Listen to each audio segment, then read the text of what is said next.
The ferry sways gently across the bay, carrying tourists, families, and commuters on a clear afternoon. The salty air mixes with the sound of seagulls and chatter. At the center of the deck, a small group of passengers forms a loose circle, their laughter sharp and cruel.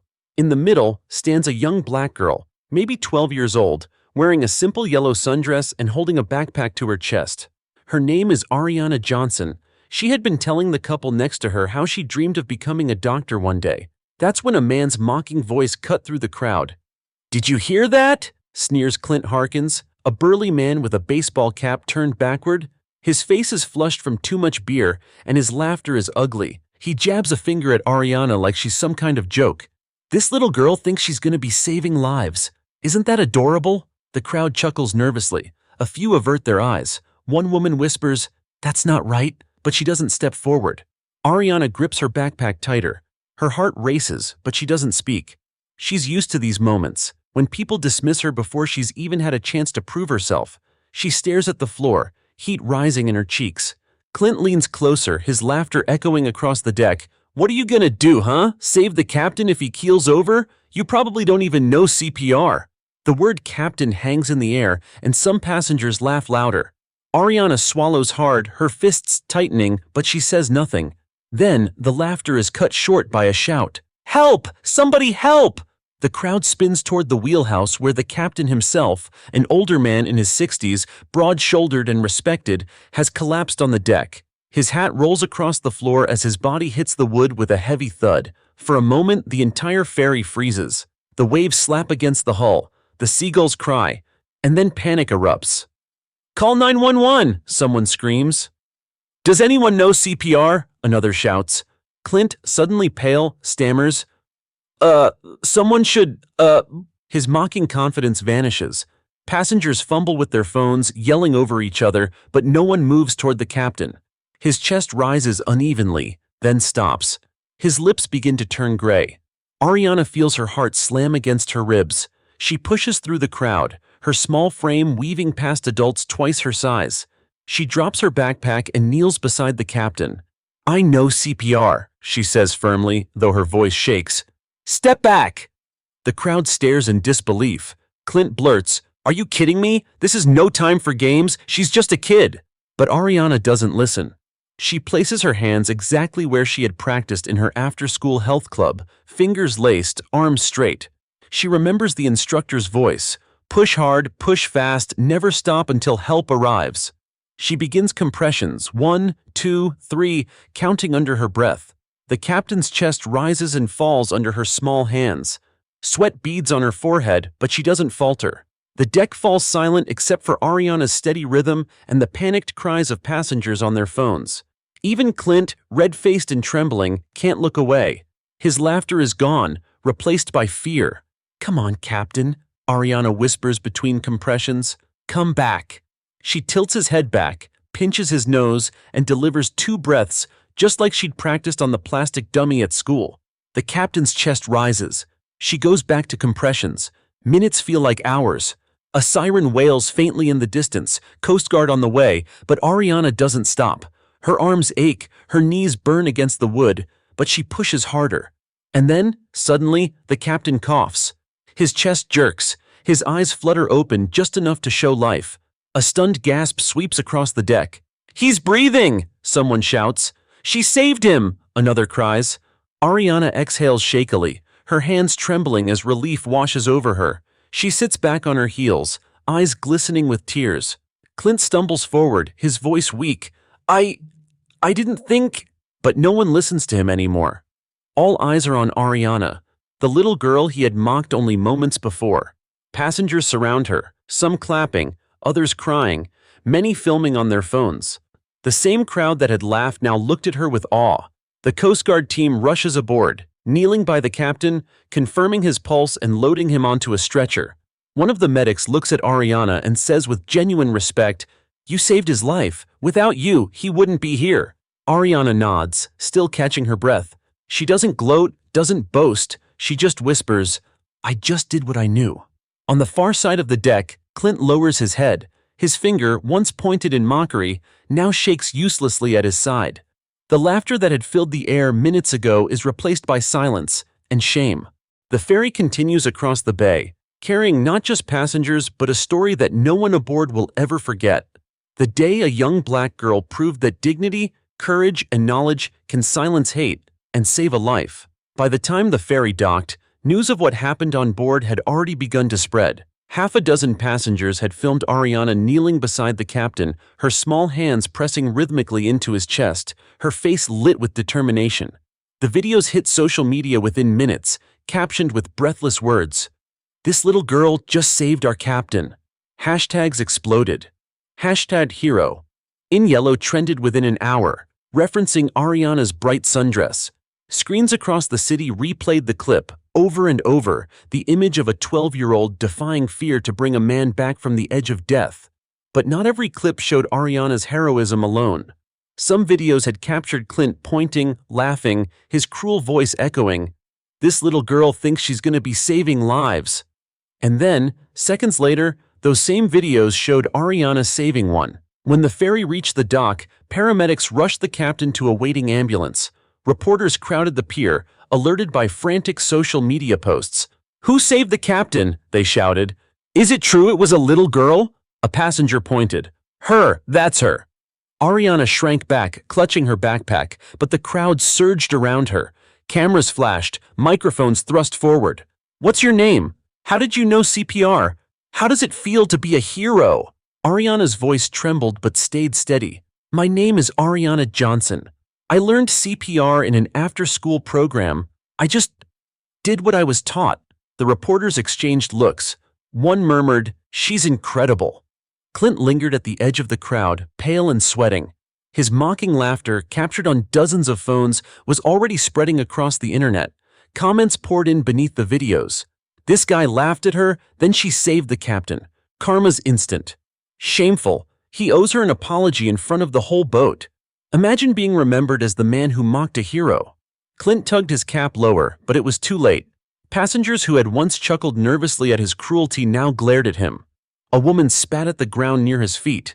"You disgust me," she hissed. For the first time, Clint had no words. Back at the nursing station in the ambulance, the captain stirred. His voice was hoarse but grateful.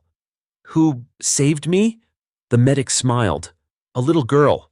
She kept you alive until we got here." The captain closed his eyes, whispering, "Find her. Thank her." By evening, Ariana's face filled television screens across the country. Anchors replayed the footage with reverent voices. "Incredible bravery today," one announced. "A 12-year-old girl, mocked for dreaming of saving lives, proved herself a real hero on a ferry this afternoon. Without her, the captain would not be alive tonight."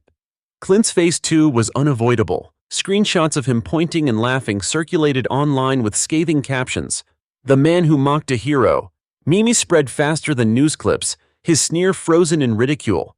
Meanwhile, Ariana sat quietly at her kitchen table with her mother, scrolling through the flood of messages on her phone.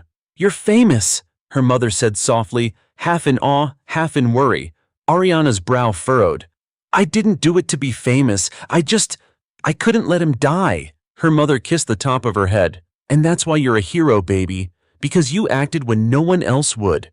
Ariana looked down at her trembling hands. For the first time, she realized how close she had come to failure, and how much courage it had taken to keep going.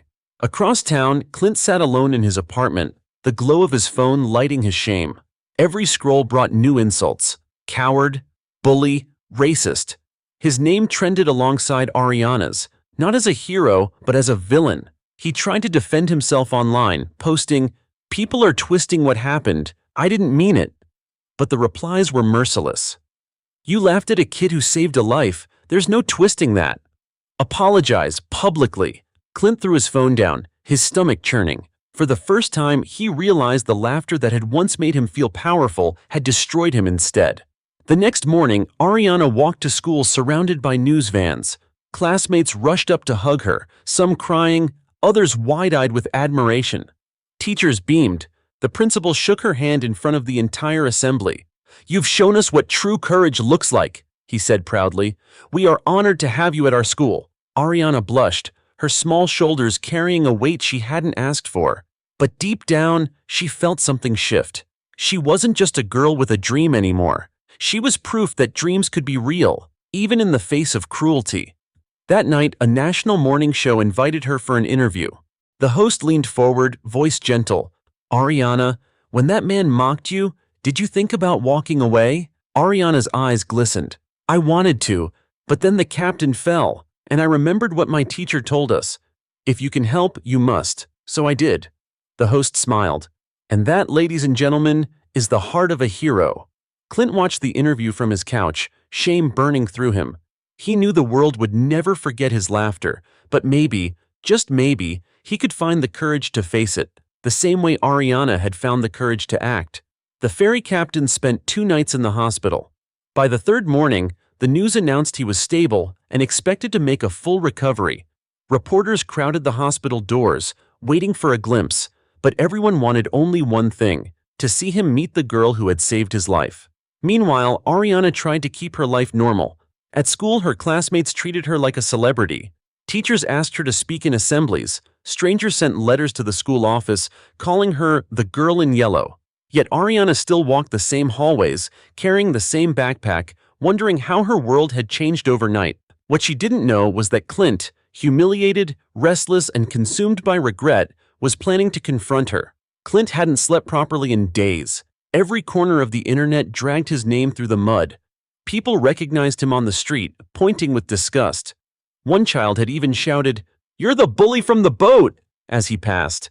Now, shame pushed him to do what he had never done before: apologize. He waited outside Ariana's school, shifting nervously as children poured out into the yard. When Ariana appeared, clutching her backpack, Clint's stomach twisted. She looked even smaller in person, her braided hair shining in the afternoon sun, her step quick like she wanted to avoid attention. "Hey," Clint said awkwardly, stepping forward. Ariana froze, recognition flashing in her eyes. Teachers nearby stiffened. A few students gasped. Clint raised his hands. I just need to say something." The yard fell quiet. Everyone seemed to hold their breath. Clint's voice cracked.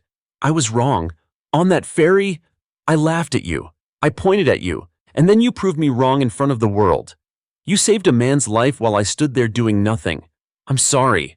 The words hung in the air. For once, Clint wasn't sneering. His face was pale, his eyes wet. Ariana's lips parted, but she didn't speak. She studied him carefully, her young eyes sharper than his had ever been. Finally, she said softly, "It's not me you hurt the most. You embarrassed yourself." Gasps rippled through the crowd. Clint's shoulders sagged. He nodded slowly. "You're right." At that moment, a commotion stirred at the end of the yard. A black SUV pulled up, and out stepped the captain, still weak but smiling broadly. The children squealed in excitement, running to the fence. Cameras clicked as reporters who had followed him surged closer. The captain walked with effort, but his voice was steady. "Where's my hero?" Ariana blinked in shock as the captain's eyes found her. The crowd parted like water, and he came forward, extending a trembling hand. "You saved my life," he said simply. Ariana's throat tightened. She reached out, her small hand dwarfed by his, and the yard erupted in cheers. Students clapped, teachers wiped their eyes, and cameras flashed furiously. The captain bent slightly, his voice low but strong. "Don't ever let anyone tell you you're too small, too young, or too different to matter. You mattered more than anyone that day." Ariana nodded, her cheeks wet with tears she hadn't noticed falling. Reporters swarmed, but the captain raised his hand. "One more thing," he said, turning toward Clint. The yard went silent again. "You," the captain said, his tone neither cruel nor kind, just firm. "You mocked her. I saw the video." Clint lowered his head, unable to meet his gaze. "I know," he whispered. "I'm sorry." The captain studied him for a long moment, then said, "Sorry doesn't erase what you did. But maybe owning it is the first step." Clint nodded quickly, tears spilling down his cheeks. That night, the story dominated the evening news. Clips of Ariana shaking the captain's hand, of her quiet words to Clint, spread across the country. Commentators called it a lesson in courage and humility taught by a child. But Ariana's mother kept her grounded. Sitting at the kitchen table, she said gently, "Baby, the world sees you as a hero. But to me, you're still just Ariana, and that's enough." Ariana smiled faintly. "I don't feel like a hero. I just feel tired." Her mother kissed her forehead. "Heroes always do." As for Clint, The days that followed were not easy. His apology didn't erase the ridicule. Strangers still pointed, memes still spread, but something inside him shifted. For the first time, he stopped hiding behind cruel laughter. For the first time, he started listening. And every time he thought about mocking that girl in yellow, he remembered the captain's words. You mattered more than anyone that day. Outside Ariana's window that night, the city glowed with its usual hum. But inside her small bedroom, she felt something she hadn't before. Not just pride, but possibility. If she could save a captain, maybe she really could become a doctor one day. And no laughter, no finger pointing could take that dream away. Within 48 hours, Ariana's story was everywhere. Morning shows replayed the ferry footage, evening news highlighted her courage, and social media stitched together tributes that reached millions. Hero in Yellow wasn't just trending, it had become a rallying cry. Across the city, schools showed the video in classrooms, teaching students about bravery, responsibility, and respect. In one elementary school, children drew pictures of Ariana kneeling beside the captain, their crayons scribbling yellow dresses and steady hands. Hospitals called Ariana's family, offering her free scholarships for future medical programs. Health organizations praised her quick thinking, noting that CPR training had never seemed more relevant or inspiring. Yet through it all, Ariana tried to hold on to her normal life. She still tied her braids every morning, still carried her weathered backpack, still walked into school hoping to blend into the crowd. But blending had become impossible. One afternoon, the principal called her into his office. Ariana, he said warmly, we've received requests from 3 schools across the state asking if you'd come speak to their students about CPR. Ariana blinked, her palms sweating. Me? But I'm just a kid, the principal smiled. Yes, and that's why they want you. Because you proved kids can do extraordinary things. Her stomach fluttered. She wasn't sure she was ready for stages and microphones. She hadn't even finished her homework last night, but deep down a spark of pride flickered. Meanwhile, Clint's humiliation only deepened. At work, coworkers whispered behind his back. Neighbors crossed the street to avoid him. His boss called him into the office, voice cold. The company can't have its name associated with what you did. You're suspended until further notice. Clint walked out of the building, shame burning through him. For the first time, he realized what Ariana had felt when all eyes turned against her on the ferry. Only now, it was his cruelty that had created the spotlight. That night, he scrolled through social media again. But among the insults, he noticed something different. A comment read, he should volunteer somewhere. Prove he's learned something. Another said, redemption's possible, but only through action. The words gnawed at him.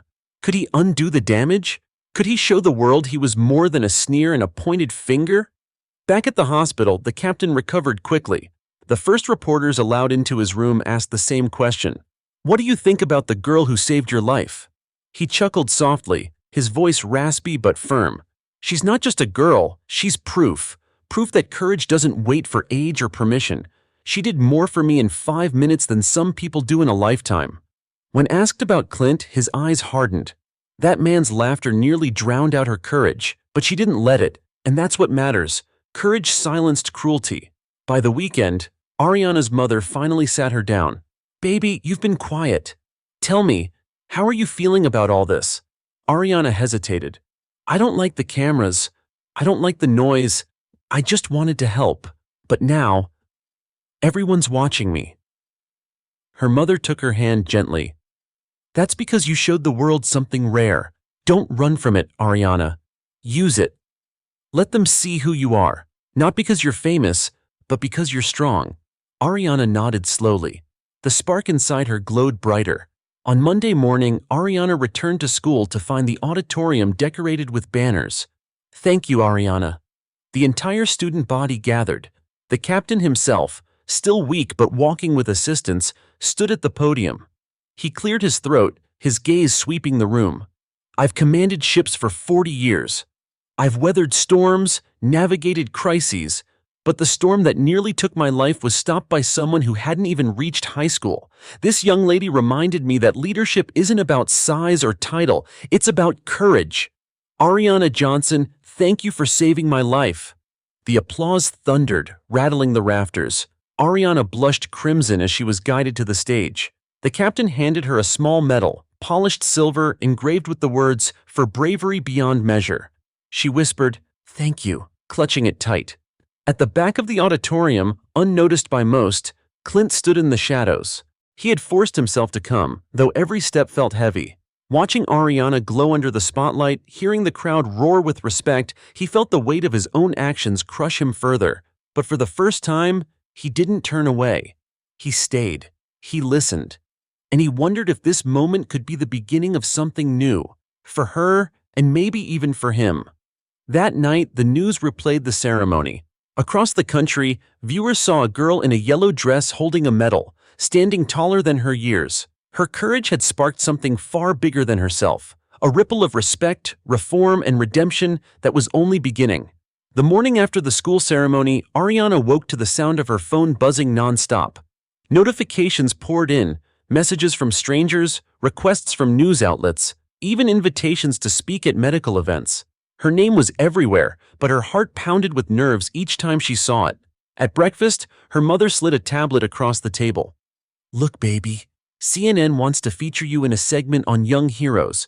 They want you to talk about what happened." Ariana stared at the screen. "On TV? I don't know if I can." Her mother placed a gentle hand over hers. "You already spoke when it mattered most. This is just the world giving you a bigger microphone." Ariana bit her lip. She had never liked being the center of attention, but something inside whispered that this was bigger than her comfort. She nodded slowly. "Okay, I'll do it." That evening, in a brightly lit studio, Ariana sat nervously in a chair too big for her. The host smiled warmly. "Ariana, millions have seen the video of you saving the captain. Can you tell us what was going through your mind in that moment?" Her voice trembled at first, but she steadied it. "I was scared. Everyone was screaming. But I remembered what I learned in class, that if someone isn't breathing, you have to act right away. So I did." The host leaned forward. "What would you say to other kids watching this?" Ariana's eyes lifted to the camera. "Don't let anyone tell you that you're too small or too young to help. If you know something that can save someone, don't be afraid. Just try." The clip aired nationwide. By the next morning, messages from teachers flooded in. Schools wanted Ariana to speak to their students about CPR and courage. Meanwhile, Clint's spiral continued. The world hadn't forgotten the clip of his mocking laugh. At the grocery store, a man hissed, "You're the guy who pointed at that girl." Online, memes still painted him as the villain of the ferry. But instead of running, Clint made a decision. He would face it. He contacted the local community center, offering to volunteer. At first, the director frowned. "People don't forget what they saw, Clint. Why should we trust you?" Clint lowered his head. "Because I need to change, and I don't know how else to start." Reluctantly, they gave him a chance, stocking shelves in the food pantry, sweeping the gym floors. It wasn't glamorous, but it was honest. And for the first time, Clint worked without the armor of cruelty. Back in Ariana's world, things grew bigger. At her first school assembly outside her hometown, she stood nervously behind the curtain as hundreds of students waited. The principal introduced her. "Please welcome a true hero, Ariana Johnson." The applause thundered. Ariana stepped onto the stage, gripping the microphone tightly. Her voice wavered at first. "I never thought I'd be here. I'm just a kid like all of you. But one day I was on a boat and someone needed help. And I realized it didn't matter how old I was. What mattered was that I knew what to do." She paused, scanning the crowd. Every eye was on her. "You might feel small sometimes. You might feel like no one takes you seriously. I felt that way too. But courage doesn't wait for permission. It waits for you." The room erupted in cheers. Teachers wiped tears from their eyes. Students shouted her name. Ariana smiled through her nerves, realizing she had found her voice. But as Ariana's star rose, Clint's shadow lingered. At the community center one afternoon, he overheard two teenagers scrolling on their phones. "That's the guy," one muttered, glaring at him. "The one who laughed at Ariana." Clint's face flushed. He set down the broom and walked over. "Yeah, that was me, and I was wrong." The teenagers exchanged shocked looks. Clint continued, his voice low. "I can't undo what I did, but I'm trying to be better now. That girl taught me something, even if I didn't deserve the lesson." For the first time, instead of mockery, Clint saw hesitation in their eyes, maybe even the beginning of respect, That night, Ariana's mother found her daughter staring at the medal on her nightstand. "Thinking again?" she asked gently. Ariana nodded. "Everyone says I'm a hero, but heroes don't get scared, right?" And I was terrified. Her mother smiled softly. "That's what makes you a hero, baby. You acted even though you were scared." Ariana leaned against her, finally understanding. Fear didn't make her less. It made her human. And courage wasn't the absence of fear, it was choosing to act anyway. The ripple of that ferry ride continued to spread, through schools, through hospitals, through community centers. And though Ariana and Clint walked very different paths, they were now bound by one truth. One moment of cruelty had been silenced forever by one act of courage. By the second week after the ferry incident, Ariana's life no longer felt ordinary. Letters poured in daily, from teachers, from nurses, even from parents who told her she inspired their children to sign up for CPR classes. Her mother kept them stacked neatly in boxes, calling them treasures for the future. Then came an invitation that made Ariana's heart race. The state medical board wanted to honor her at their annual conference in front of hundreds of doctors, nurses, and emergency responders. The letter read, "You remind us that knowledge and courage know no age. We would be honored to have you join us." Ariana read it 3 times, unsure whether to feel proud or terrified. Her mother squeezed her shoulders. "Baby, they see in you what I've always seen, a healer." The night of the conference, Ariana walked into a grand ballroom with chandeliers glittering above. Doctors in white coats and nurses in scrubs filled the room, their conversations buzzing. Ariana, in her yellow dress once again, clutched her mother's hand tightly. When the host introduced her, the crowd rose to their feet in a standing ovation. Ariana froze for a moment, overwhelmed by the sea of applause, but then she remembered the captain's words. "You mattered more than anyone that day." She stepped forward, microphone trembling in her hand. "I didn't think about being brave that day, I just thought about what I could do. And if I can learn CPR, then anyone can. It's not about being perfect, it's about being willing." The room erupted in cheers. Doctors wiped at their eyes, nurses clapped until their palms stung. Ariana blushed, but she smiled, realizing her voice had power beyond her years. Meanwhile, Clint was facing his own reckoning. His attempt to volunteer at the community center had softened some perceptions, but many still treated him like a pariah. That week, the center hosted a town forum about the ferry incident. Flyers posted around town read, "Courage versus cruelty, a community discussion." Clint almost didn't go. The thought of facing a crowd ready to jeer him again made his stomach churn, but something inside whispered that hiding would only make things worse. So he went. The auditorium was packed. On stage sat community leaders, a teacher, and a few ferry passengers, including the woman who had recorded Clint pointing and laughing. When the moderator opened the floor for questions, all eyes turned as Clint stood. Murmurs rippled instantly. He gripped the microphone, his hands trembling. "I'm Clint Harkins, yeah, the guy from the ferry, the one who laughed at Ariana." Boos echoed. Someone shouted, "Sit down!" But Clint pressed on. "I was wrong," he said firmly, his voice cracking. "I laughed at a child who proved more courage than I've shown in my whole life. I can't take back that moment, but I can own it. And I want to say, to Ariana, to her family, to all of you, I'm sorry." The room went quiet. Some crossed their arms, skeptical. Others softened, watching his face. For once, Clint didn't sneer, didn't joke. He just looked broken and honest. The moderator nodded. "Thank you for speaking, Mr. Harkins. Change begins with accountability."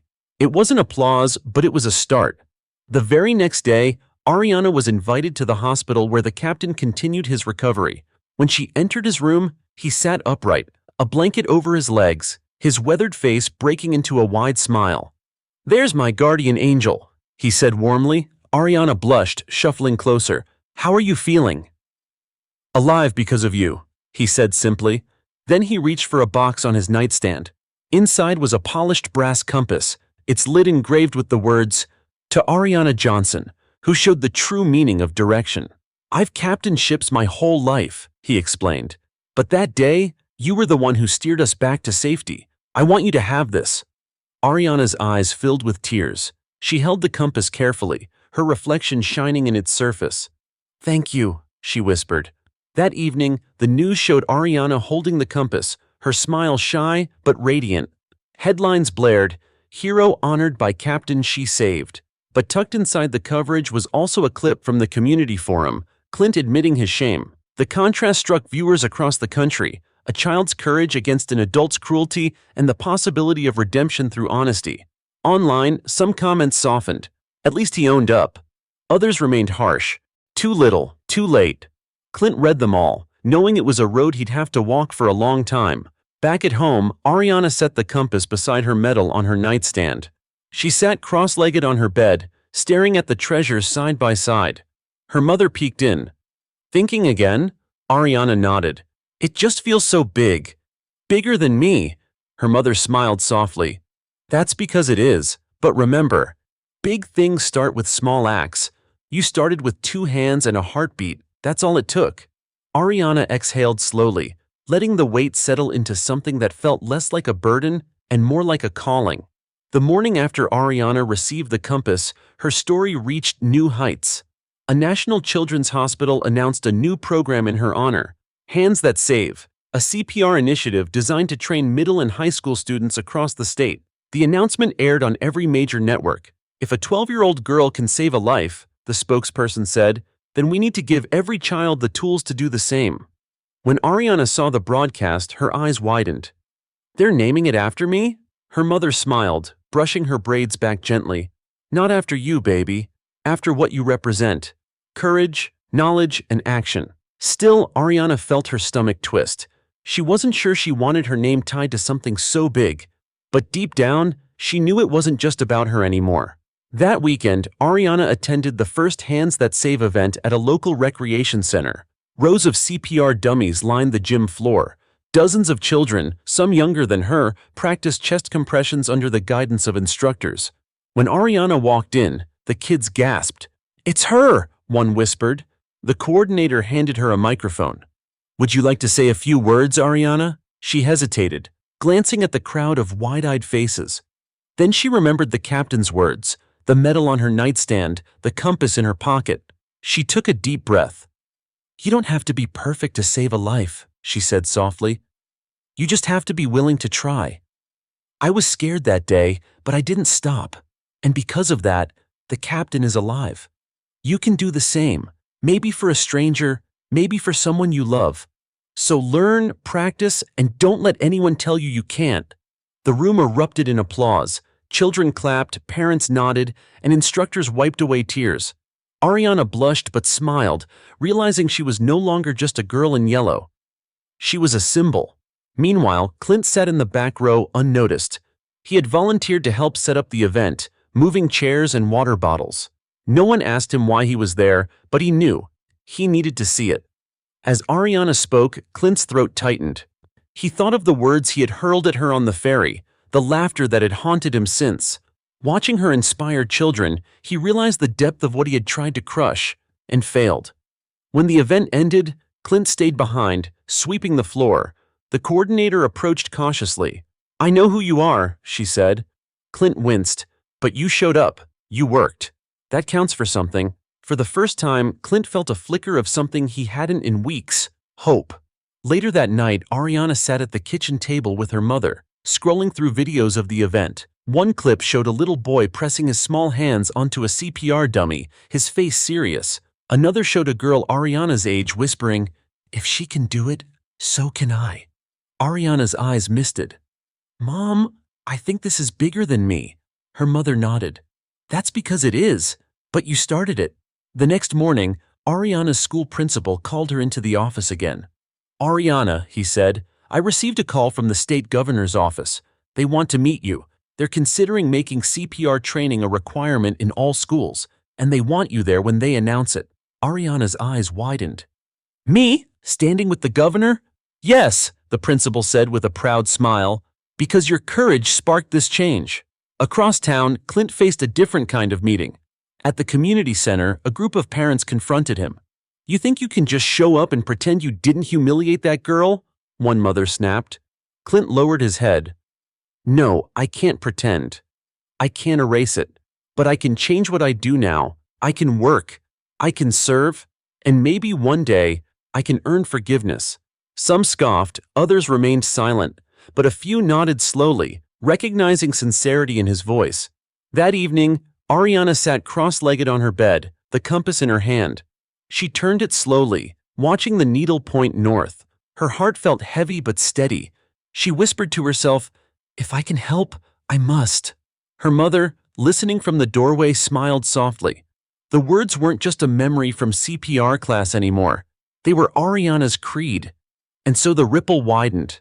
From a ferry deck to classrooms, from a child's steady hands to a governor's office, the story of Ariana Johnson spread, not as a tale of fame, but as proof that even the smallest hands can spark the biggest change. The State House gleamed under the morning sun, its marble steps crowded with reporters and camera crews. Flags rippled in the wind. At the center of it all, a podium stood ready. Today, the governor would announce a new initiative: mandatory CPR training in all public schools. And standing beside him would be the girl who had sparked it all, Ariana Johnson. Ariana's knees wobbled as she climbed the steps with her mother. She had never seen so many cameras in one place. Flashes popped, reporters shouted her name, and microphones bristled in the air. She squeezed her mother's hand tightly. The governor smiled warmly as he greeted her. "Miss Johnson, you've given our state a gift we can never repay. Today, we're honoring your courage, not just with words, but with action." When he announced the new law, the crowd erupted in cheers. Ariana stepped to the microphone, her small hands trembling. She cleared her throat, remembering what her mother always said: "Speak from the heart, and they'll hear you." "I'm not special," Ariana began softly. "I was just a girl on a boat who remembered what she learned. But if I can save a life, then every kid should have the chance to learn how. Because one day, someone you love might need you. And you'll be ready." The applause thundered, echoing across the steps. Ariana blushed but stood tall, her voice stronger than she'd ever imagined. But while Ariana was celebrated, Clint stood at the edge of the crowd, hidden behind a line of reporters. His chest tightened as he watched her speak, her words clear and pure. He thought of the moment on the ferry, the pointing finger, the cruel laughter, and bile rose in his throat. He couldn't undo it, but maybe he could face it. As the governor stepped away from the podium, Clint pushed through the crowd. Murmurs rose as people recognized him. Phones whipped up, cameras zoomed in. "What's he doing here?" someone muttered. "That's the guy who laughed at her," another snapped. Clint's heart pounded, but he pressed forward until he reached the base of the steps. He raised his voice, loud enough for Ariana and the microphones to hear. "Ariana!" The crowd went silent. Ariana turned, her eyes widening. Clint's hands shook as he gripped the railing. "I mocked you that day on the ferry. I pointed at you. I made you feel small. And then you saved a man's life while I stood useless. I can't take back what I did, but I can tell you, before all these people, I'm sorry." Gasps rippled through the crowd. Reporters scrambled to capture every word. Ariana's mother bristled, stepping forward protectively. But Ariana raised a hand gently. She studied Clint, her young face calm but firm. "You hurt me," she said clearly, her voice carrying across the microphones. "You tried to make me feel worthless, but saving someone's life showed me something. Your words didn't matter. My actions did." The crowd murmured, many nodding. Clint's eyes filled with tears. "I know, and I don't expect forgiveness, but I'll spend the rest of my life trying to make sure no one else feels the way I made you feel." Ariana tilted her head, considering. Then she said softly, "Good, because everyone deserves respect. Even you." The words hung in the air like a benediction.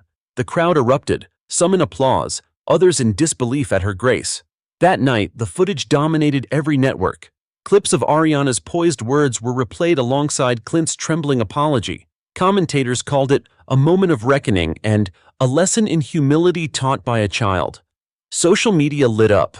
Some praised Ariana's dignity. Others debated Clint's sincerity. But one thing was clear, the story had shifted again. It wasn't just about a girl saving a captain, it was about courage facing cruelty and dignity answering shame. Back at home, Ariana sat curled on the couch, exhausted. Her mother stroked her hair. "You didn't have to answer him, baby, but the way you did, I've never been prouder." Ariana sighed. "I wasn't forgiving him, not really. I just wanted him to know his words don't own me anymore." Her mother kissed her forehead. "And that's what made you stronger than him." Across town, Clint sat alone in his apartment, the replay of his apology looping on the television. For the first time, he didn't flinch at his own image. He felt raw, exposed, but also strangely lighter. Maybe the world would never forgive him. But maybe Ariana's words were right. Respect had to start with himself. The ripple from the ferry ride had widened again. What began as one act of cruelty silenced by courage had become a public lesson for an entire state. That dignity isn't granted by others, it's claimed by standing tall, even when the world tries to push you down. And Ariana Johnson, the girl in yellow, had shown them all how. In the weeks following the governor's announcement, Ariana's name spread beyond state lines. National networks replayed her speech at the Capitol, and morning shows dissected her grace in the face of Clint's public apology. But the coverage didn't stop there. Soon, schools in California, Texas, and New York launched their own Hands That Save initiatives inspired by her story. Every child should have the chance to be a hero, declared a school superintendent in Chicago. If Ariana Johnson could keep calm on that ferry, imagine what our kids could do. Across the country, CPR training dummies were rolled into classrooms. Kids practiced compressions, giggling nervously at first, then focusing as instructors reminded them, this could save someone's life one day. At Ariana's school, reporters lined the sidewalks daily. Her classmates, once shy around her, now beamed with pride. She's from here, one boy told a local paper, grinning.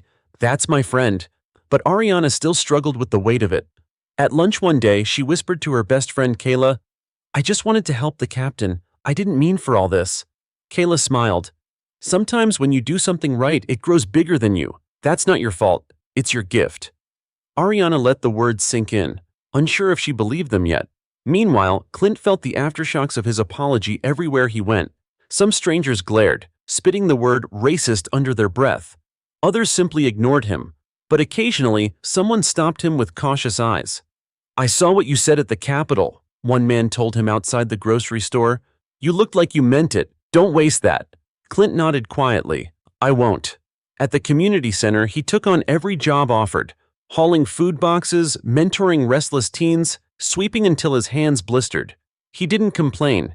Each small act felt like a brick laid in the long road toward redemption. Still, late at night, he wondered if it would ever be enough. The internet never forgets, and his sneer was immortalized in thousands of clips. Could anyone see him as more than that? Back in Ariana's world, a new opportunity arose. A children's hospital in New York invited her to speak at a national youth summit. The letter made her stomach knot. We believe your story can inspire thousands of young people to learn life-saving skills. Please join us as our keynote speaker. She showed the letter to her mother. A keynote speaker? Mom, that's for grown-ups. Her mother smiled gently. So is saving lives, but you did that too. The trip to New York was overwhelming. The skyscrapers seemed to scrape the sky, and the hotel lobby sparkled like a palace. Ariana clutched her compass in her pocket as cameras followed her into the summit. Inside, the auditorium buzzed with teenagers from across the country. When Ariana stepped on stage, the chatter died instantly. She took a shaky breath and began. I used to think being small meant I couldn't matter. On the ferry, when someone laughed at me, I believed him, just for a second. But then the captain fell, and I realized it didn't matter how small I felt. What mattered was what I did. Her voice grew stronger. You don't have to be famous or grown or perfect to save a life. You just have to be ready. And now you are. The room erupted in cheers. Students leapt to their feet, clapping and shouting her name. Ariana smiled shyly, but for the first time, she felt something shift inside her. Maybe Kayla had been right. Maybe this was her gift. While Ariana was celebrated, Clint faced his hardest test yet. The community center director pulled him aside one evening. There's a youth group meeting tomorrow, she said. They want to talk about racism, responsibility, and what it means to change. I think you should be there. Clint's gut twisted. The idea of standing in front of teenagers, some of whom had already mocked him online, terrified him. But he nodded. I'll be there. The next day he stood awkwardly in a circle of teens. Their eyes bored into him, some hostile, some curious. One boy crossed his arms. Why should we believe you? You embarrassed that girl in front of everyone. Clint swallowed hard. You shouldn't believe me, not yet. But I can tell you this. The person you saw on that ferry, that's who I was. And it's someone I'm not proud of. I can't erase it, but I can change what I do from here. A silence followed. Then a girl spoke softly. At least you said it.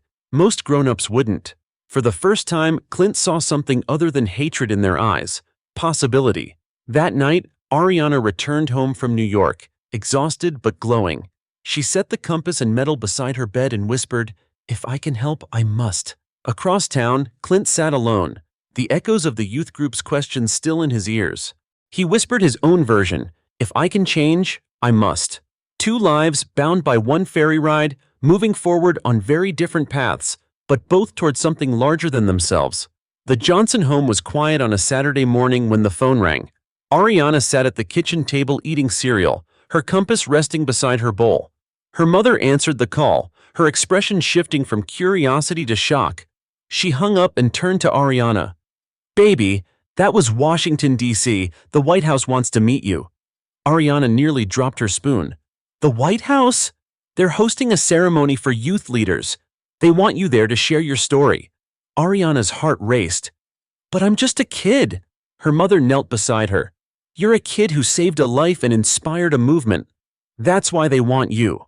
2 weeks later, Ariana found herself walking through the gleaming halls of the White House. Flags lined the walls, portraits of presidents watched from above. She clutched her compass tightly in her pocket, her mother's hand steady at her back. Inside the East Room, rows of chairs were filled with reporters, lawmakers, and young people from across the country. At the podium, a staff member introduced her. "Please welcome Ariana Johnson, whose courage aboard a ferry reminded us all of the power of knowledge and action." Applause thundered as Ariana stepped forward. Her knees shook, but she steadied her breath. "I never thought I'd be standing here," she began. "That day on the ferry, I was just scared. But I remembered what I'd learned, and I acted. Now, kids everywhere are learning CPR because of it. That's not about me, it's about all of us. Because one day it might be your hands that save a life." The audience rose to their feet in a standing ovation. Ariana's cheeks flushed, but her voice grew steadier. For the first time, she felt the weight of her story not as a burden, but as a calling. Back in her hometown, Clint watched the broadcast from his small apartment. Ariana's yellow dress glowed on the screen, her voice strong and sure. Clint leaned forward, a knot forming in his chest. "That should have been the moment I ruined," he muttered to himself, but she turned it into something bigger. His phone buzzed, a message from the community center director. "We're hosting a town hall on accountability next week. I think you should speak." Clint's hands trembled. Speaking once had nearly destroyed him, but now he wondered, maybe facing the community again was the only way to move forward. That week, Ariana returned from Washington to a hero's welcome. Students lined the hallways of her school with handmade signs, "Our hero in yellow." Teachers hugged her, and the principal proudly announced that CPR training would begin next semester for every grade. Ariana's best friend Kayla grinned. "You're not just Ariana anymore. You're Ariana Johnson, White House Speaker." Ariana rolled her eyes but smiled. "I still have math homework." The two laughed, but Ariana felt the truth settling in. Her life had changed forever.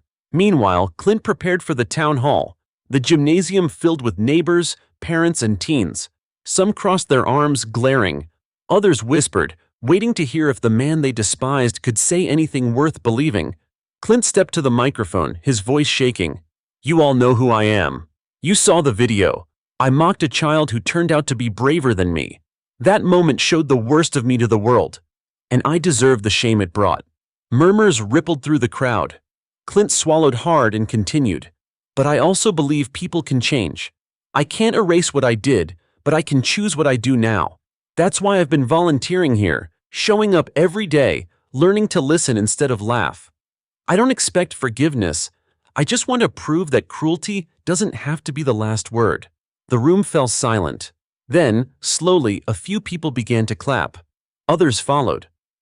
It wasn't thunderous, but it was something. Acceptance, however small. Clint exhaled, shoulders sagging in relief. For the first time, he felt he'd taken a real step forward. That night, Ariana sat by her window, the compass in her hand. She thought of the White House applause, the governor's announcement, the captain's medal.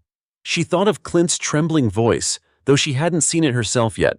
She whispered the words that had guided her since the ferry. "If I can help, I must." And somewhere across town, Clint whispered his own. "If I can change, I must." Two paths, forever tied to one ferry ride, one of courage, one of reckoning.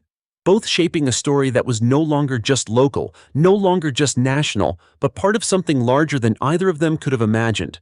By the time autumn rolled in, Ariana's story had become more than a headline. It had turned into a movement.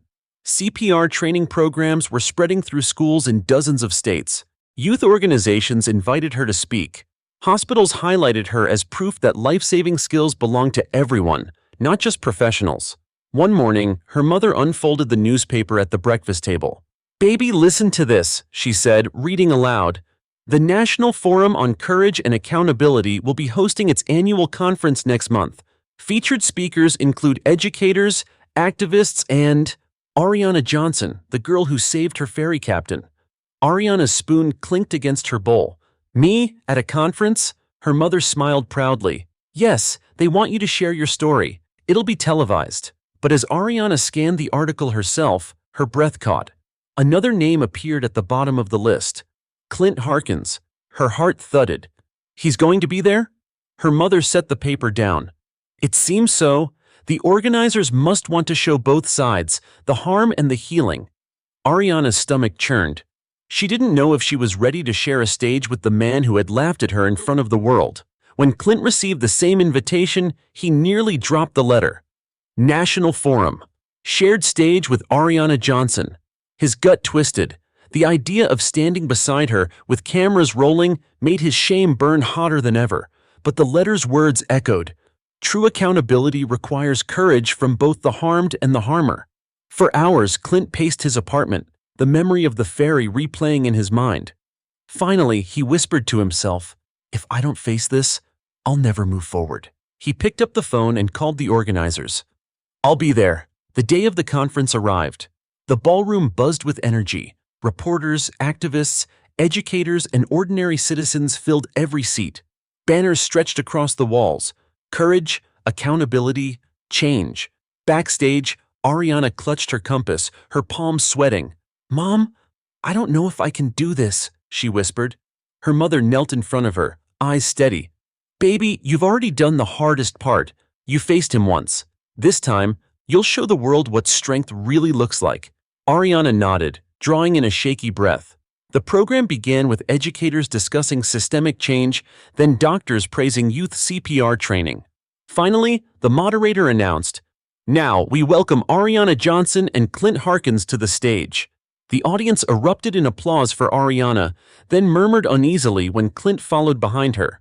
The contrast was stark. Ariana in her signature yellow dress, Clint in a plain gray suit, his shoulders slumped, eyes downcast. They sat on opposite sides of the stage, a gulf of silence between them. The moderator spoke gently. "Ariana, let's begin with you. What does courage mean to you now, months after that day?" Ariana took a deep breath. Her voice, though soft, carried through the room. "Courage isn't about not being scared. I was terrified. Courage is about doing the right thing even when people tell you you can't, or when they laugh at you. That day, I chose to act, and it saved a life." The audience burst into applause, some rising to their feet. The moderator turned to Clint. "Mr. Harkins, you've been called a symbol of cruelty. Why did you agree to sit here today?" Clint's throat tightened. He leaned into the microphone. "Because hiding would have been easier. But easier isn't the same as right. I mocked Ariana on that ferry. I tried to make her feel small, and the whole world saw it. I deserve the shame that came after, but I also believe people can change if they face their worst selves. That's why I'm here." Gasps rippled through the crowd. Some arms stayed crossed, skeptical. Others nodded slowly. A reporter in the audience stood. "Ariana, do you accept his apology?" The room fell silent. Cameras zoomed in. Ariana glanced at Clint, then back at the reporter. "I don't think forgiveness is something you just say and it's done," she said firmly. "Forgiveness is about actions. Mr. Harkins has to show the world he's not the man who laughed at a little girl anymore. That's not up to me. That's up to him." The audience murmured approvingly. Ariana's words struck like lightning, graceful but resolute. Clint nodded slowly, eyes glistening. "She's right." The conference closed with both of them standing side by side. The moderator raised a hand. "What we witnessed today is rare. Courage faced cruelty, and dignity answered shame. The world doesn't change with silence, it changes with voices like these." The crowd rose in a standing ovation, their applause echoing like thunder. That night, news networks replayed the exchange. Headlines read, "Child hero and former heckler share stage in powerful forum." Commentators praised Ariana's composure and highlighted Clint's raw honesty. Social media buzzed. Ariana proved she's wise beyond her years. Clint still has work to do, but at least he faced it. This is what accountability should look like. At home, Ariana placed the compass back on her nightstand. She whispered, "If I can help, I must." Across town, Clint lay awake in his bed, repeating his own mantra. "If I can change, I must." For both of them, the journey wasn't over, but that day, on the same stage, they had proven something powerful. Courage doesn't erase cruelty, but it can stand beside it and outshine it. After the national forum, Ariana's world grew even bigger. Overnight, clips of her calm but powerful words, "Forgiveness is about actions," flooded social media. News anchors marveled at her composure. Teachers across the country shared her speech with their classes. One evening, as Ariana and her mother ate dinner, the phone rang. This time, it wasn't local news or a hospital. It was a senator from Washington. "We're drafting a national bill to fund CPR programs in schools across the country," the senator said warmly. "We want Ariana's story front and center when we present it. She's living proof of why this matters." Ariana nearly dropped her fork. "Washington again?" she whispered when her mother explained. Her mother squeezed her hand. "Baby, you keep turning moments into movements. That's why they want you." Meanwhile, Clint wrestled with his own path. After the forum, the internet remained divided. Some praised his honesty. Others sneered, insisting he was only trying to clean up his image.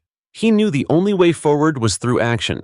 At the community center, he asked the director if he could do more than sweep floors and haul boxes. "I want to help with the teens," he said. The director raised an eyebrow. "You think they'll listen to you?" Clint nodded. "I don't know, but I can try." The director hesitated, then shrugged. "Fine, you'll help with mentoring hour tomorrow. Don't mess it up." That night, Clint lay awake, rehearsing what he might say. How could he reach kids who had already seen him at his worst?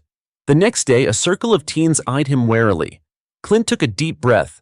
"You all know who I am. You've seen the video, the guy who pointed, who laughed. The internet won't let me forget it, and honestly, I shouldn't." The room was silent. Some folded their arms, unimpressed. "But here's what I learned," Clint continued. "Cruelty makes you feel powerful for a second, but it leaves you empty. Courage? Courage lasts. That little girl I mocked, Ariana, she had more courage than me, and she changed the world because of it. I can't undo what I did, but I can make sure I never do it again. And if you've ever messed up, if you've ever hurt someone, you can change too. But you've got to start now." For a moment, no one spoke. Then a boy in the back muttered, "At least he admits it." Another girl said softly, "Sounds like he's trying."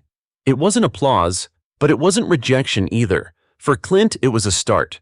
That same week, Ariana traveled to Washington with her mother. The Capitol buzzed with activity, senators and aides rushing through marble halls. When Ariana stepped into the Senate chamber, cameras clicked furiously. The senator who had called her introduced the bill. "We're here to ensure every child in America learns CPR because one girl on a ferry showed us what's possible. Ariana Johnson, please stand." Ariana rose nervously, the compass in her pocket grounding her. The room erupted in applause. Lawmakers, journalists, and guests stood to honor her. Afterward, the senator pulled her aside. "Ariana, your story is saving lives before this bill even passes. That's something no lawmaker could ever do alone." Ariana blushed. "I just wanted to help." "And you did," the senator said. "Now you're helping millions." Back home, Ariana's classmates crowded around her, eager for stories of Washington. Kayla grinned. "First the governor, then the White House, now Congress? You're basically a superhero." Ariana laughed, shaking her head. "Superheroes wear capes. I just wore yellow." But inside, she realized something. She wasn't just reacting anymore. She was leading. Clint, too, felt a shift. After weeks of volunteering with the teens, they began to warm to him. They asked questions, not about his past, but about how he was trying to change. One boy asked, "Do you think people will ever forget what you did?" Clint sighed. "Probably not, but maybe they'll see what I do now. Maybe that'll matter more." The boy nodded thoughtfully.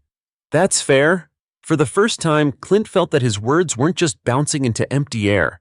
They were planting seeds. That evening, Ariana sat on her bed, metal and compass beside her. She whispered her mantra again, "If I can help, I must." Across town, Clint wrote in a notebook, his own mantra etched in shaky letters. "If I can change, I must." Their paths were different, but both were still moving forward, step by step, towards something larger than themselves.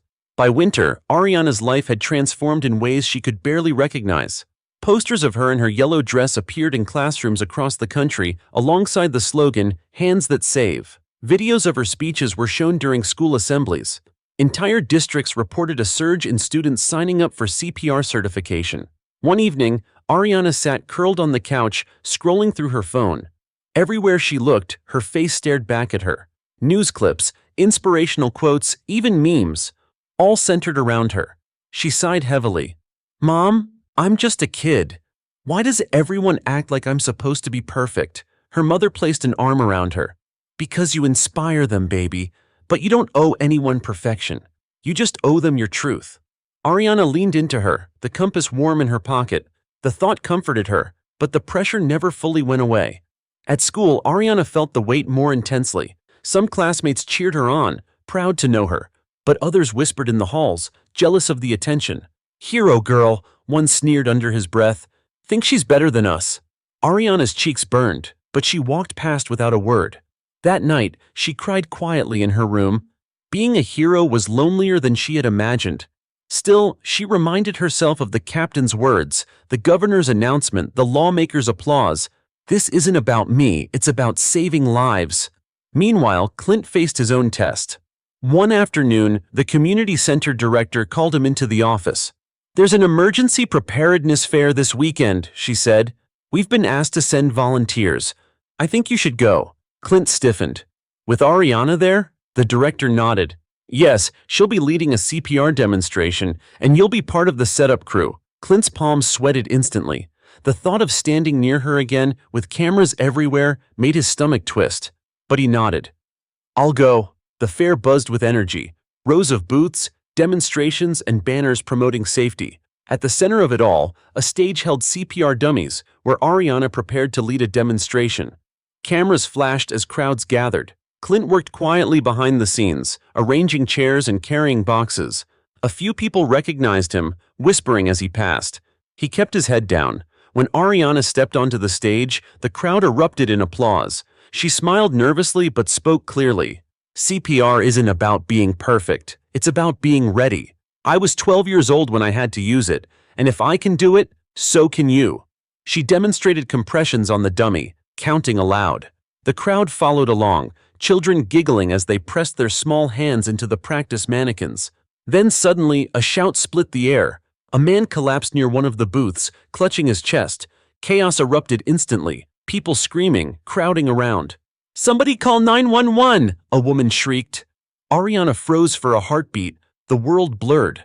For a split second, she was back on the ferry, hearing Clint's laughter, then the captain's body hitting the deck. She shook her head fiercely. No time. She grabbed her kit and sprinted toward the man. "Give me space!" she shouted, her voice commanding. The crowd backed away, stunned by her authority. Ariana knelt beside the man, checked his breathing, then began compressions just as she had before. The crowd watched in hushed silence, cameras recording every moment. And then, something unexpected happened. Clint stepped forward. "Move," he told the onlookers, his voice strong. "Clear a path for the paramedics." He used his size to hold the crowd back, guiding panicked bystanders away so Ariana could work. For once, his hands weren't mocking, they were steady, protective. When paramedics arrived minutes later, Ariana stepped back, exhausted but focused. The man was lifted onto a stretcher, alive thanks to her quick response. The crowd erupted in applause, cheering Ariana's name, but this time some also glanced at Clint, recognizing his part in keeping order. That evening, the local news replayed the footage. The headline read, "Girl Hero Saves Another Life at Community Fair." But sharp-eyed viewers noticed Clint in the background, helping manage the chaos. Commentators debated it. Was this a first step toward redemption, one asked, or just coincidence? Social media lit up again. Some mocked Clint, others admitted, grudgingly, that maybe he was trying. At home, Ariana collapsed onto her bed, drained. Her mother hugged her tightly. "You saved another life today." Ariana's voice cracked. It's so much pressure, Mom. What if one day I can't do it? Her mother cupped her face. You already proved you can. But baby, you don't have to save the world. You just have to keep showing up. Across town, Clint sat in his apartment watching the footage on his phone. For the first time, the comments weren't entirely venomous. Some even said, "At least he helped this time." He whispered to himself, "If I can change, I must." And for once, he believed it might be possible. By now, Ariana could barely walk down the street without someone stopping her. People asked for selfies at the grocery store. Strangers pressed letters into her hands, thanking her for inspiring their children. At first it felt magical, like living inside a dream. But slowly, the dream became heavy. One morning, she overheard two classmates whispering, "She's famous now, thinks she's better than everyone. She's probably gonna be on TV again tonight." Ariana lowered her eyes, clutching her books tighter. It wasn't true, she hadn't asked for any of this, but it didn't stop the sting. That evening, as she sat on her bed with the compass in her hand, she whispered, "I didn't want to be a symbol. I just wanted to help." Her mother stepped into the doorway. "Symbols don't get to choose, baby, but you can choose how you carry it, and you're carrying it with more grace than most adults ever could." Meanwhile, Clint faced a new challenge of his own. After the fair, where cameras had caught him helping keep order, the community center director pulled him aside. "There's a youth leadership conference next month," she said. "They want speakers to talk about accountability, and they asked for you." Clint's eyes widened. "Me? On a stage?" "Yes," she said firmly. "They've seen you show up, they've seen you work, they want to hear your side." Clint's stomach dropped. "If I speak, they'll see me as that guy again, the one who laughed at Ariana." The director's gaze softened. "They already know who you were. Now show them who you're trying to be." As fate would have it, Ariana was also invited to the same conference. When her mother told her, Ariana froze. "Again? With him?" Her mother nodded gently. "Yes, baby. They want the story told from both sides. The courage and the cruelty." Ariana's chest tightened. She wasn't afraid of Clint anymore, but the thought of standing beside him again, in front of hundreds, made her heart pound. "Do I have to?" she asked. Her mother knelt in front of her. "No, but if you do, you might show the world something even bigger. That dignity isn't just about saving lives. It's about how we choose to face the people who tried to break us." The conference day arrived. The hall was packed. Students, teachers, activists, and reporters filled every seat. On stage, Ariana sat in her yellow dress, compass in her pocket. Clint sat on the other side in a plain suit, his posture stiff but determined. The moderator began, "Today we bring you a story the nation has followed, a girl who saved a life, a man who mocked her, and the journey that followed." He turned first to Ariana. "What's been the hardest part of this journey for you?" Ariana hesitated, then spoke honestly. "It's not saving lives that's hardest. It's living in the spotlight afterward. People see me as a symbol, but I'm still just Ariana. I get scared. I make mistakes. I just hope people remember that." The audience murmured sympathetically, nodding at her candor. Then the moderator faced Clint. "And for you, Mr. Harkins, what has been the hardest part of your journey?" Clint swallowed hard. "Facing myself. The whole world saw me laugh at a child, and I hated that they did. But eventually, I realized I hated it because it was true. That was me, and I had to decide, stay that man forever or try to change. I chose to try." The room went quiet. His words rang raw and unpolished, but genuine. During the Q&A, a student stood up. "Ariana, do you think people like him deserve second chances?" The crowd leaned forward. Cameras zoomed in. Ariana took a deep breath, her voice steady. "I think everyone deserves the chance to prove they can change.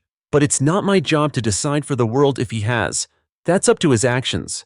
Respect isn't given, it's earned." The audience erupted in applause. Clint bowed his head, humbled.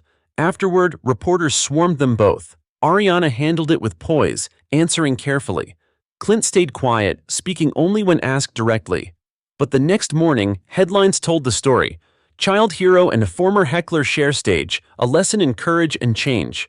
Commentators praised Ariana's maturity. Some noted Clint's sincerity. The internet buzzed again. "Still don't like him, but at least he owned it. Ariana is pure class. Maybe redemption is possible." That night, Ariana lay in bed, exhausted but calmer. She set the compass beside her medal and whispered, "If I can help, I must. Across town, Clint sat with his notebook writing the same mantra he'd adopted: "If I can change, I must." For once, the words felt less like a hope and more like a direction. Both journeys were far from over, but side by side on that stage, courage and accountability had shared the same spotlight, and the world had listened. As the months passed, Ariana's calendar filled with appearances, interviews, and events. On paper, it was a dream, traveling to new cities, meeting lawmakers, speaking to crowds who hung on her every word. But to Ariana, it sometimes felt like her childhood was slipping through her fingers. One Friday evening, while classmates laughed at a football game, Ariana sat at her desk surrounded by flashcards, preparing a speech for another conference. She stared at the cards until the words blurred. Her mother knocked softly on the door. "You're missing the game, aren't you?" Ariana nodded. "Everyone's there. I wanted to go too, but—" She gestured to the cards. Her mother sat on the edge of the bed. "Baby, you've carried more than most adults could, but don't forget, you're still a kid. You're allowed to have fun, too." Ariana bit her lip. "What if I let people down?" Her mother smiled gently. "The only way you'll let them down is if you forget who you are. And Ariana Johnson is more than a symbol. She's still a little girl who deserves joy." Ariana felt tears prick her eyes. She promised herself she wouldn't lose that part of her, not completely. Across town, Clint faced a different struggle. At the community center, the director approached him with a new request. "We've got a group of teens coming in next week. Trouble with the law, second chances. They need someone who's been there, made mistakes, and is trying to do better." "I think that's you." Clint's stomach dropped. "Me, mentor kids? What if I fail them?" The director folded her arms. "Then you get back up and try again, just like you're asking them to." The following Tuesday, Clint walked into a small classroom where 6 teenagers lounged, arms crossed, faces skeptical. He cleared his throat, feeling their eyes pierce through him. "You've probably seen me before," he began. "Yeah, I'm that guy. The one who laughed at a girl on a ferry. The whole world saw it, and the whole world hated me for it. They had every right to." The teens exchanged glances. One muttered, "At least he knows." Clint nodded. "Here's the thing. I can't erase what I did, but I can show up over and over and try to be better. You've messed up too, right? You know what it's like to feel the world against you. The question is, what are you going to do next?" The room stayed quiet, but for the first time, Clint saw curiosity instead of contempt. Meanwhile, Ariana prepared for another major event: the unveiling of a national campaign called Every Hand Can Save. Her picture was on posters, buses, and billboards. She stood on a stage in front of hundreds, but as she looked out, her chest tightened. She spotted kids her age in the crowd, laughing, whispering, nudging each other. For a moment, she longed to sit with them instead of stand above them. When her turn came, she stepped to the microphone and spoke honestly. "People call me a hero, but I still do homework. I still get nervous. I still just want to hang out with my friends sometimes. Being a hero doesn't mean you stop being a kid. It means you remember that kids can make a difference too." The crowd erupted in applause, touched by her honesty. Ariana smiled faintly, realizing that vulnerability was part of her strength. Back at the community center, Clint's mentoring sessions continued. Slowly, the teens began to open up. One boy admitted, "I got arrested for shoplifting. Everyone thinks I'm just trouble now." Clint nodded. "I know what it's like to be trapped by one mistake. The world never forgets mine. But you can't let that be the end of your story. You decide what comes next." The boy frowned, then asked, "You really think people can change their minds about you?" Clint thought of Ariana's calm voice at the forum, her refusal to give him easy forgiveness. He answered honestly, "Some won't, ever. But if you change for real, it won't matter what they think. You'll know, and that's enough." For the first time, the boy looked thoughtful instead of defiant. That night, Ariana sat at her desk, the compass and medal beside her. She opened her notebook and wrote, "Heroes get scared. Heroes get tired, but heroes keep going." Across town, Clint scribbled in his own notebook, "Redemption isn't fast, it's showing up when it's hard." 2 lives, one carrying the burden of being a symbol, the other the burden of being a villain, were slowly reshaping into something neither had expected. Both journeys were heavy, but both still pressed forward. Ariana had spoken in classrooms, at conferences, even in Washington, but this was different. A major news network had invited her to a televised town hall. The theme, Youth Voices Changing America. Politicians, educators, and families would watch from across the country. The night before, she lay in bed staring at the ceiling. "What if I mess up on live TV?" she whispered. Her mother sat on the edge of the bed, brushing Ariana's braids gently. "Then you'll remind everyone you're human, and that's what makes your courage real." Ariana held her compass close. "If I can help, I must," she murmured. The town hall took place in a packed auditorium, lights glaring, cameras rolling. Ariana sat on stage between two high school activists, her yellow dress a soft glow under the lights. The moderator leaned forward. "Ariana, millions watched you save a life and then face down cruelty with grace. What's it like carrying that responsibility at your age?" Ariana hesitated, then chose honesty. "It's heavy. Sometimes I feel like people forget I'm still just a kid. I get nervous, I get tired, but I keep showing up because if I don't, maybe someone else won't learn what they need to save a life." The crowd murmured approvingly. Parents dabbed at their eyes. Kids clapped. Across town, Clint wasn't in the audience. He sat in the community center with his group of teens, the town hall streaming on a small TV. One boy smirked. "That's the girl you laughed at, right?" Clint's stomach twisted. "Yeah, that's her." The boy leaned back. "So why should we listen to you? You talk about change, but you're the guy who tried to make her small." Clint swallowed hard, the teen's eyes on him. He could feel the old shame flooding back. But instead of retreating, he met their gaze. "You're right. I tried to make her small, and the whole world saw me fail. But I'm still here because I don't want that to be the end of my story. I can't erase it, but I can face it. And that's what I'm asking you to do with your own mistakes." The room was silent. Finally, a girl spoke softly. "At least you're not lying about it." Clint nodded. "The worst thing isn't messing up. The worst thing is pretending you didn't." Back at the town hall, the moderator opened the floor to audience questions. A woman in the third row raised her hand. "Ariana, what would you say to kids who feel like no one takes them seriously?" Ariana's voice grew steady. "I'd say, don't wait for permission.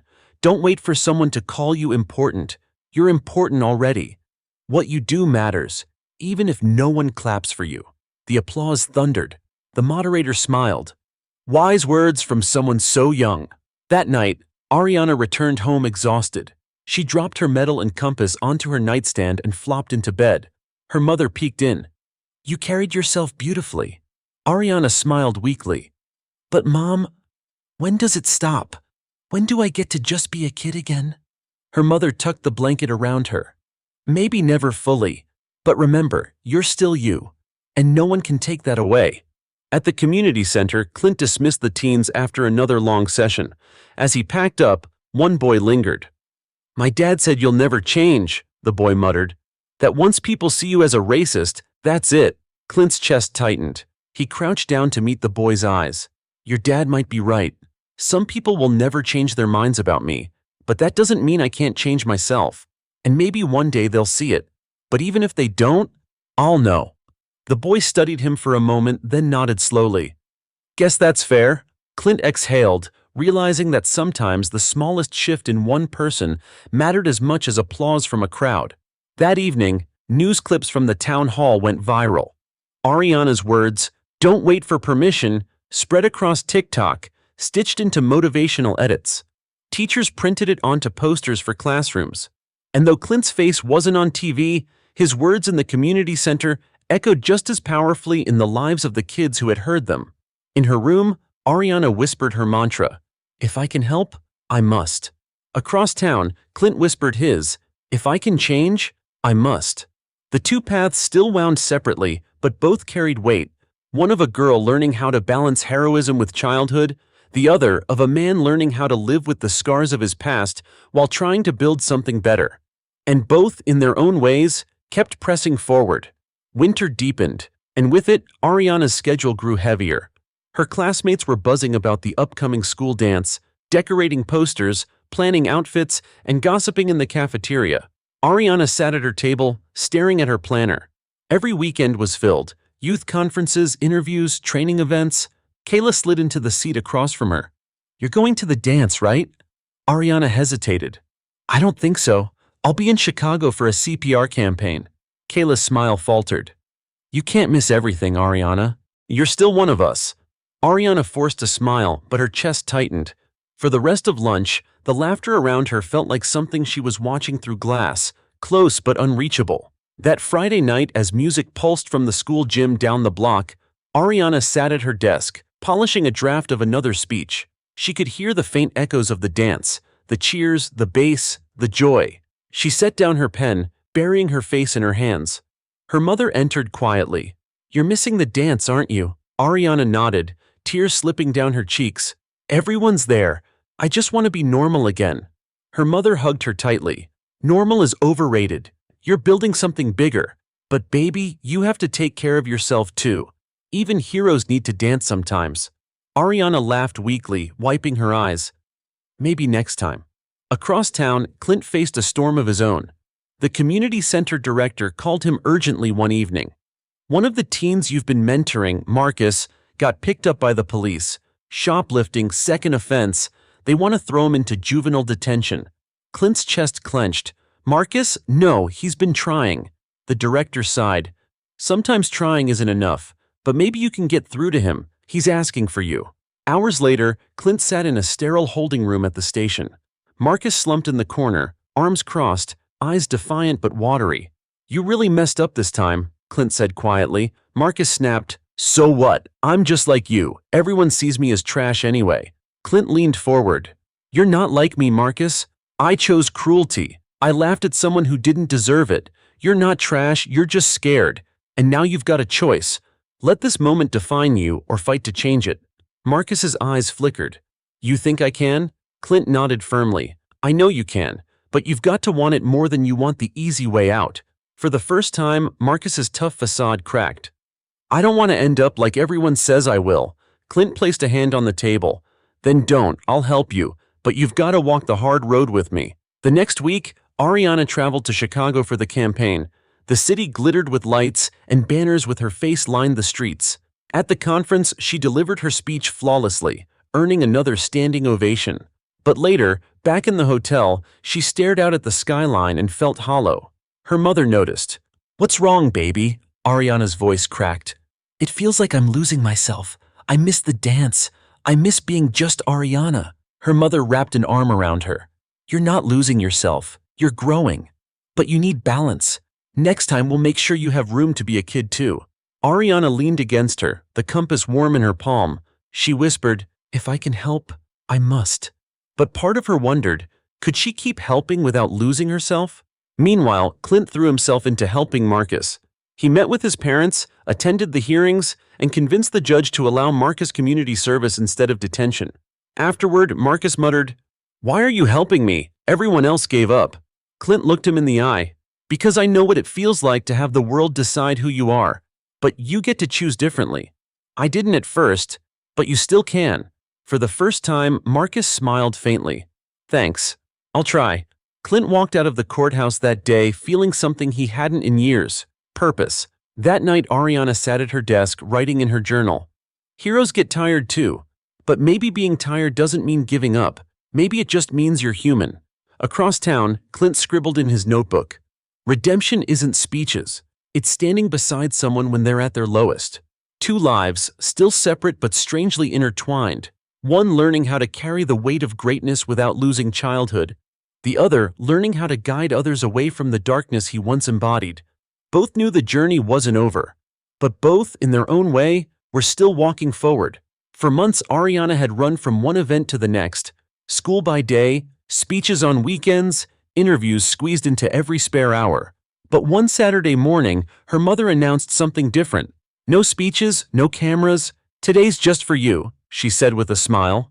Ariana blinked. "What do you mean?" Her mother dangled 2 tickets.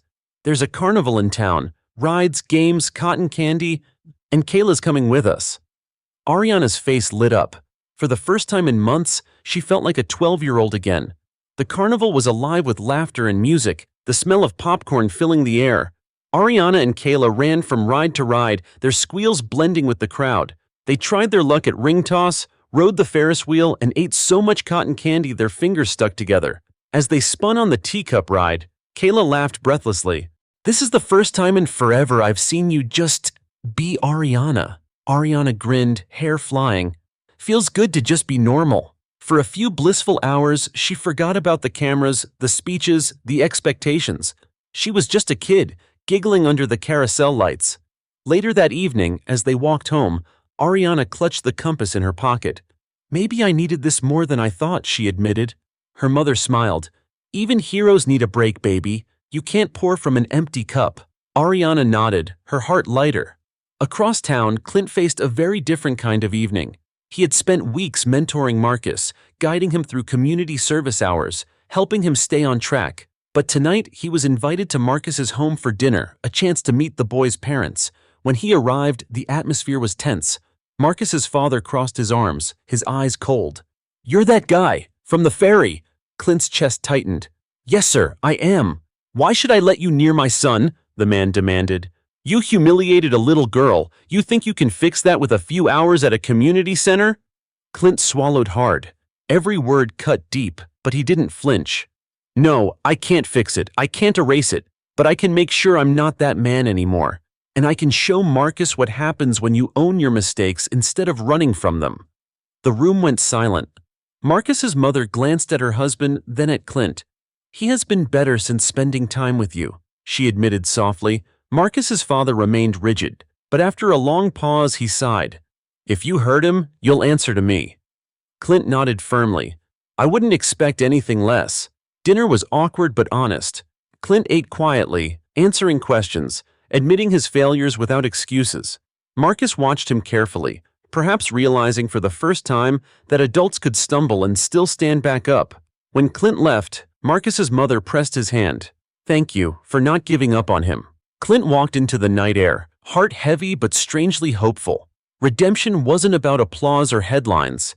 It was about nights like this, facing suspicion, offering honesty, and proving change through consistency. Meanwhile, Ariana sat in her room, carnival prizes scattered across her desk. She opened her journal and wrote, "Today, I remembered who I am outside the speeches. I'm a kid who loves rides and cotton candy, and maybe being a hero doesn't mean giving up being a kid. Maybe it means holding on to both." She placed the compass beside the entry, whispering her mantra, "If I can help, I must." Clint, across town, opened his own notebook. He wrote slowly, "Redemption isn't winning people over. It's showing up when they expect you to fail. It's looking a father in the eye and admitting the truth, even when he hates you for it. If I can change, I must." 2 lives, 2 nights, one filled with laughter and lights, the other with tension and honesty. Both reminded Ariana and Clint that their journeys weren't defined only by the moments the world saw, but by the private ones too, the moments that kept them human and kept them moving forward. By early spring, Ariana's life felt like a blur of classrooms, stages, and interviews. Each week brought another event, a school presentation in one city, a CPR workshop in another, then back home just in time to hand in homework. One Monday morning, she sat at her desk in class, head heavy on her arms. When the teacher asked her a question about fractions, Ariana blinked in confusion. Numbers swam before her eyes. "Are you okay, Ariana?" the teacher asked gently. She forced a smile. "Just tired." But inside, she knew it was more than tired. It was exhaustion. Her days were overflowing, and her childhood was slipping away like water through her fingers. At lunch, Kayla nudged her tray. "You didn't eat." Ariana pushed the food around with her fork. "I don't feel hungry." Kayla frowned. "You're burning out. You need a break." Ariana sighed. "I can't stop now. Everyone's counting on me." That same week, Clint received an unexpected call. A local high school had invited him to speak at their assembly about accountability and change. His first instinct was to say no. The thought of standing in front of parents, teachers, and teens, all of whom might know him only as "that guy from the ferry," made his chest tighten. But the community center director insisted. "You keep telling these kids change is possible. Now prove it to the whole community." Clint hung up the phone, pacing his apartment. He whispered his mantra, "If I can change, I must." Then he called back, "I'll do it." The day of the assembly, Ariana was also scheduled to speak, ironically, at the same school. When she learned Clint would be on the program too, her stomach clenched. She had shared a stage with him before, but this felt different. The school gymnasium was packed with students, teachers, and parents. As Ariana stepped onto the stage, her yellow dress gleamed under the lights. She clutched her compass in her pocket, steadying her nerves. She spoke honestly about courage and burnout. People call me a hero, but I still get scared. I still make mistakes, and sometimes I just feel tired. But courage isn't about never getting tired. It's about remembering why you started. The crowd applauded warmly. Parents smiled, students clapped. Ariana felt the weight ease slightly from her shoulders. Then came Clint's turn. He walked to the podium, the gym buzzing with whispers. Some parents crossed their arms, glaring. A teacher muttered, "That's him." Clint cleared his throat, his voice trembling at first. "You all know who I am. You saw the video. I laughed at a little girl who turned out to be braver than me. That moment showed the worst of me, and I can't erase it." The gym was silent. But here's what I've learned. You don't get to choose whether people forgive you. You only get to choose whether you face your mistakes or hide from them. I decided to face mine. And if you've made mistakes, and I know some of you have, you can face yours too. Change isn't about speeches. It's about showing up every day. Some students nodded. A few parents softened. Others remained skeptical. But Clint stayed steady, refusing to shrink under their stares. During the Q&A, a student raised her hand. "Ariana, how do you feel sharing a stage with him again?" Ariana glanced at Clint, then at the crowd. Her voice was calm. "I don't forget what he did, but I also see what he's trying to do now. And I think the world needs more people who are willing to face their worst moments, not hide from them." The gym erupted in applause. Clint bowed his head, humbled. That evening, Ariana collapsed on her bed, exhausted but proud. Her mother kissed her forehead. "You gave them honesty, not perfection. That's why they believe you." Across town, Clint sat alone, replaying the assembly in his mind. He wrote in his notebook, "Redemption isn't convincing everyone. It's standing tall when half the room still doubts you." Later that night, Ariana opened her journal. She wrote, "Being a hero is heavy, but today I learned I don't have to carry it alone. People are listening. And that means maybe, just maybe, I'm doing it right." She placed her compass back on the nightstand, whispering her mantra. Across town, Clint whispered his. Two voices, two journeys, still intertwined by one ferry ride, moving forward despite the weight of their pasts. The spring sun filtered through Ariana's window as she packed her backpack for school. Between her books and lunchbox, she tucked the compass into its familiar spot. It wasn't just a keepsake anymore, it was her anchor, the reminder of where everything had begun. That week, the town planned a special ceremony aboard the same ferry where Ariana had saved Captain Reynolds months earlier. This time there would be no chaos, no cruel laughter. Instead, the captain, now fully recovered, would return to the deck to thank the girl who had changed his life. Ariana felt her stomach flutter as she and her mother boarded the ferry. The crowd was enormous. Neighbors, classmates, teachers, and even reporters. The hum of cameras blended with the crash of waves. "Ladies and gentlemen," the announcer began, "we gathered today not to remember the shame of one moment, but to celebrate the courage that followed. Please welcome Captain Reynolds and Ariana Johnson." The crowd erupted in applause as the captain stepped forward, his uniform crisp, his eyes shining. He placed a hand on Ariana's shoulder. "This young girl reminded us that heroes come in all sizes. I owe her my life." Ariana blushed, gripping her compass tightly. But the day held another surprise. From the edge of the crowd, Clint stepped hesitantly onto the deck. Murmurs spread instantly. Some frowned, others whispered. But Clint didn't retreat. He walked steadily to the microphone. "I was the man who mocked her that day," he said, voice steady though his hands trembled. "I pointed and laughed when I should have been silent, or better yet, helping. The world saw me at my worst, and I've carried that shame every day since. But today, I stand here not to erase it, because it can't be erased, but to prove that shame doesn't have to be the end of anyone's story." The crowd was hushed. Even the gulls circling above seemed to pause. Clint continued, "Since that day, I've worked at the community center.